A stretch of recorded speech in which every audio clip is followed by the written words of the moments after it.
Hello friends, welcome to Priya Raj life style. நம்ம சேனலை மறக்காமல் சப்ஸ்கிரைப் பண்ணி சப்போர்ட் பண்ணுங்கள். எங்கள் வீட்டில் பீர்க்கங்காய் கடையில் தான் எப்படி செஞ்சேன்னு பார்க்கலாம் வாங்க.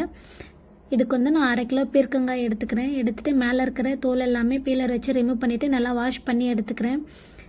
இந்த மாதிரி நல்லா பொடியாக கட் பண்ணி எடுத்துக்கோங்க. ஸ்டவ் ஆன் பண்ணிவிட்டு ஒரு அடிகனமான பாத்திரம் வச்சுக்கோங்க. நான் மண்சட்டியில் தான் இன்றைக்கி செய்ய போகிறேன். 1/2 டம்ளர் தண்ணி ஊற்றிக்கிறேன். இது கூடவே 5-6 பல் பூண்டு சேர்த்துக்கிறேன். 10 சின்ன வெங்காயத்தை இந்த மாதிரி 2ஆக கட் பண்ணி சேர்த்துக்குங்க. 3 தக்காளி சேர்த்துக்கிறேன். நல்லா பழுத்த தக்காளியாக எடுத்துக்கோங்க. அப்போ கடையில் சூப்பராக டேஸ்ட்டாகவே இருக்கும். இது கூட 1 ஸ்பூன் சீரகம், 1/2 ஸ்பூன் பெருங்காயம், தனியாவை 1 ஸ்பூன் எடுத்துகிட்டு இந்த மாதிரி நல்லா பொடிச்சு சேர்த்துக்குங்க. தனியா சேர்த்து செய்யும் போது இதனுடைய வாசனை ரொம்பவே சூப்பராக இருக்கும். ட்ரை பண்ணி பாருங்கள்.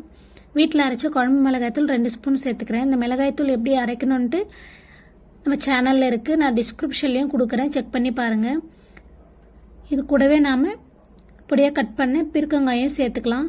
இந்த ரெசிபிக்கு தேவையான உப்பு எல்லாமே சேர்த்துக்கலாம். நம்ம சேர்த்துட்டு மூடி ஒரு 1/4 மணி நேரம் வேகட்டும். இடையிடையில கலந்து விட்டுக்குங்க. இப்போ பாருங்கள், நல்லாவே வெந்து வந்துருச்சு. நம்ம சேர்த்தது கொஞ்சம் தண்ணி தான், அதுலேருந்து வந்திருக்கு பாருங்கள் நிறைய தண்ணி. இந்த தண்ணியிலே நம்ம கடைஞ்சி எடுத்துடலாம். இந்த மாதிரி மத்து வச்சு கடைஞ்சிக்குங்க.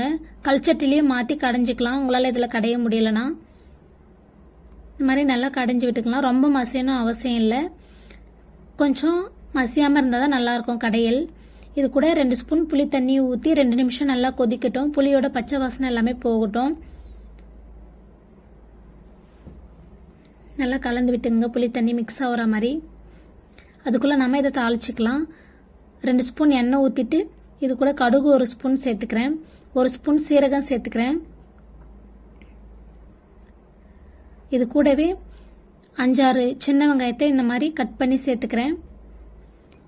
ஒரு கொத்து கறிவேப்பிலையும் சேர்த்துட்டு நம்ம கொதிச்சிட்டு இருக்க கடையில் சேர்த்துக்கலாம். சேர்த்துட்டு இதை நல்லா மிக்ஸ் பண்ணி விட்டுருங்க. மிக்ஸ் பண்ணி விட்டுட்டு ஆஃப் பண்ணிவிடுங்க. ஸ்டவ் ஆஃப் பண்ணிக்கலாம். அவ்வளோதான், நமக்கு பீர்க்கங்காய் கடையில் சூப்பராக ரெடி ஆகிடுச்சு. நீங்களும் கண்டிப்பாக இதை ட்ரை பண்ணி பாருங்கள். ரொம்பவே சூப்பராக இருக்கும். தனியாக சேர்த்து பண்ணும்போது அந்த வாசனை ரொம்பவே சூப்பராக இருக்கும். இட்லி, தோசை, சாதத்துக்கு ரொம்ப நல்லாயிருக்கும்.